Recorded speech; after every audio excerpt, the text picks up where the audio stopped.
Good evening. Thank you very much. Thank you very much. You may be seated. It's a great honor to be here tonight at the Al Smith dinner. This is a long standing tradition that has brought together people of all political stripes for nearly a century, together in one room with so many distinguished guests, from leaders in government to leaders in business and faith. It's a testament to what makes this nation great.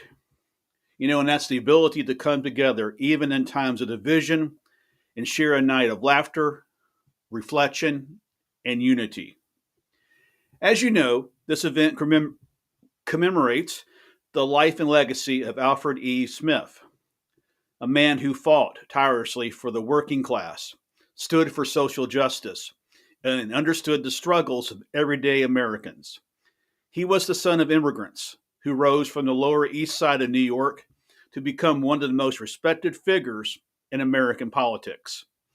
Al Smith's courage, his dedication to the common good, and his trailblazing campaign as the first Catholic nominee for president reminds us of the true promise of America that anyone, regardless of background or circumstance, can aspire to lead this nation. Now, I know many of you are wondering, what's the president going to say tonight? And of course, being at the Al Smith dinner, you're expecting a little humor, right? I'll admit, trying to follow in the footsteps of past speakers, people we've all had far more time to master the art of stand up, and stand up is an art, and they had a lot more time doing that. That can be daunting, but I'll give it a shot. Let's start with the obvious. This job comes with a lot of stress. Some days it feels like you're running the world. Other days it feels like the world is running over you. But no matter how tough it gets, I always remind myself that I work for the American people, and that's the best job in the world.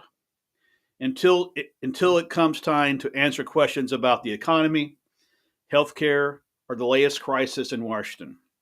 That's when you wonder if you should have chosen a quieter career, like maybe refereeing a football game between the Yankees and the Red Sox.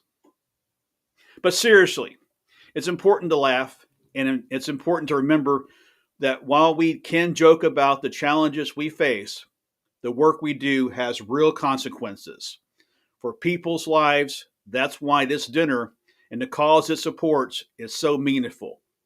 The Al Smith Foundation has done remarkable work in fighting poverty, providing health care, and ensuring that families in need get the support they deserve.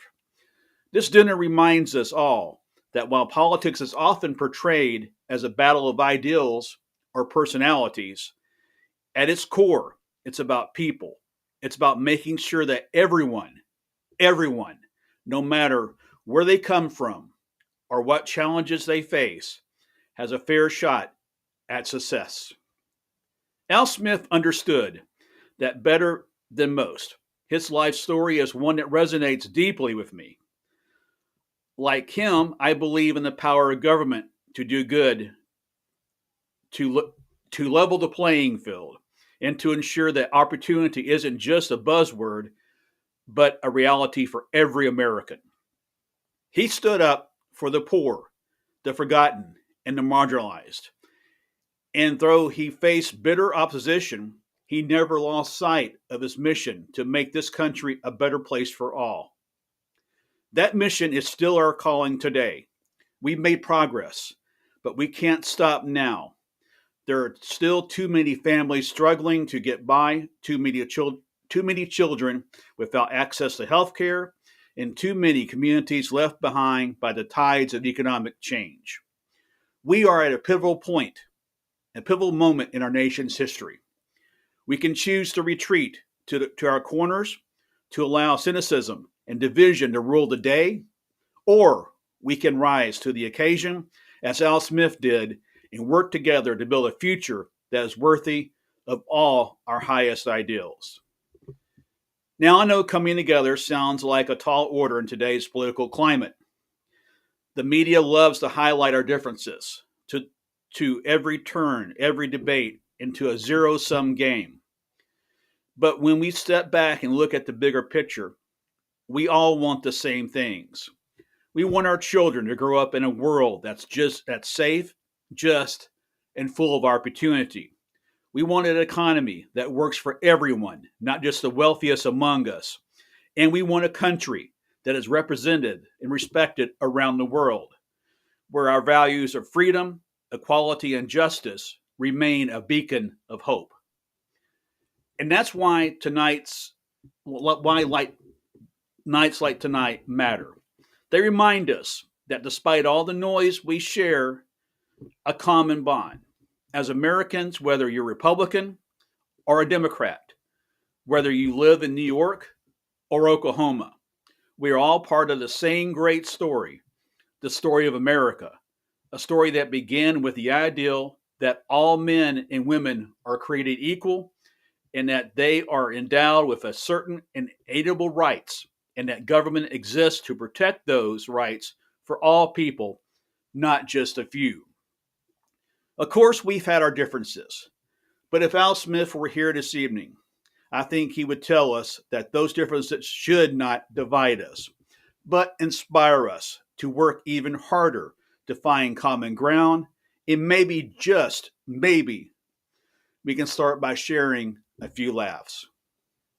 Before I conclude, I want to take a moment to thank the Archdiocese of New York and the entire Al Smith Foundation for the incredible work you do every day.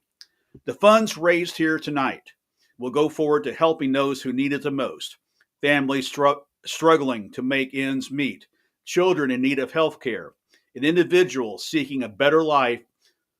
Your commitment to service, to charity, and to making our world a more compassionate place is truly inspiring. You embody the values that Al Smith stood for, and for that, we are deeply grateful.